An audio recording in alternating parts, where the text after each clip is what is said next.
தொழிலை யாரால நேசிக்க முடியும்னா முதல்ல ஆண்டவரை யார் நேசிக்கிறாங்களோ அவங்களால தானே ஆண்டவர் கொடுத்த தொழிலை நேசிக்க முடியும். உண்மைதானே நான் சொல்றது? எனக்கு அன்பான தேவ பிள்ளையே, இந்த சத்தத்தை கேட்கிற நீங்கள் யாரா இருந்தாலும் உங்க வாழ்க்கையில தொழில நஷ்டம் அடைச்சிட்டீங்களா? ஏறுமுகமாய் இருந்த உங்க தொழில் இன்றைக்கு இறங்கு முகமாய் இருந்து கொண்டிருக்கிறதா?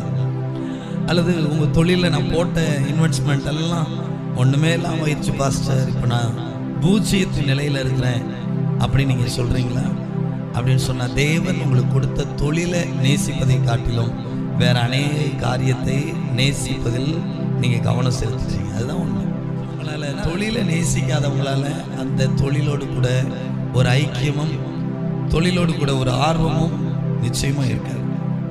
நான் சொல்றேன், ஆண்டவர் உங்களுக்கு கொடுத்த தொழிலை நீங்கள் நேசித்து அந்த தொழிலுக்காக நேசிக்கிறவங்க கண்டிப்பா நேரத்தை கொடுப்பாங்க. இந்த உலகத்தை எடுத்துக்கிடுங்களேன், அதாவது ஒரு ஒரு மனுஷன் இன்னொரு மனுஷன் மேல இன்னொரு ஆள் மேல அன்பு செலுத்திட்டா, ஒரு நேசம் வச்சுட்டா, அவன் எத்தனை மணிக்கு கூப்பிட்டாலும் போவான், அவன் எத்தனை மணிக்கு கூப்பிட்டாலும் போவான். காரணம் என்னன்னா அந்த ஆள் மேல ஒரு ஒரு பாசம், ஒரு நேசம். அதனால தூக்கம் ஒரு பெருசு கிடையாது, நேரம் ஒரு பெருசு கிடையாது. அதாவது வலி இருக்கும், வேதனை இருக்கும், சரீரத்தில் பலவீனம் இருக்கும், அதெல்லாம் பொருட்டே கிடையாது. ஏன்னா ஐயோ அந்த ஆளை நான் நேசிக்கிறேன், அந்த நபரை நான் நேசிக்கிறேன்.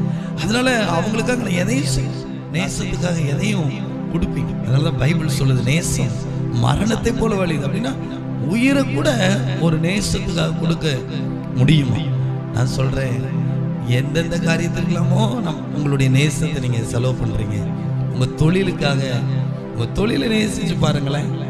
அந்த தொழிலை நேசிச்சிங்கன்னா உண்மையிலே சொல்றேன், உங்களுடைய பிஸ்னஸ் ஒரு நாளும் தோற்று போக ஏதோ ஏனோ தானோன்னு சொல்லிட்டு உங்க தொழிலை, உங்களுடைய வியாபாரத்தை நீங்க நடத்திட்டு இருந்தீங்கன்னா, வியாபாரம் செய்யற பிள்ளைகளுக்கு சொல்றேன், முதலாவது உங்க தொழிலை நேசிங்க. தொழிலை யார் நேசிக்க முடியும்? ஏற்கனவே சொல்றது மாதிரி, யார் ஒருத்தர் இந்த தொழிலை கொடுத்த தெய்வத்தை நேசிக்கிறானோ அவனால தான் தேவன் கொடுத்த எதையும் நேசிக்க முடியும். Money cannot control you, but you can control money. பணம் உங்களை நடத்த முடியாது, நீங்கள் பணத்தை நடத்துவீர்கள். So love your business. கர்த்தர் உங்களை வாளாக்காமல் தலையாக்குவார், நீங்க கீழாகாமல் மேலாகுவீங்க. என்னுடைய வாழ்த்துக்களை தெரிவித்துக் கொள்கிறேன். God bless you.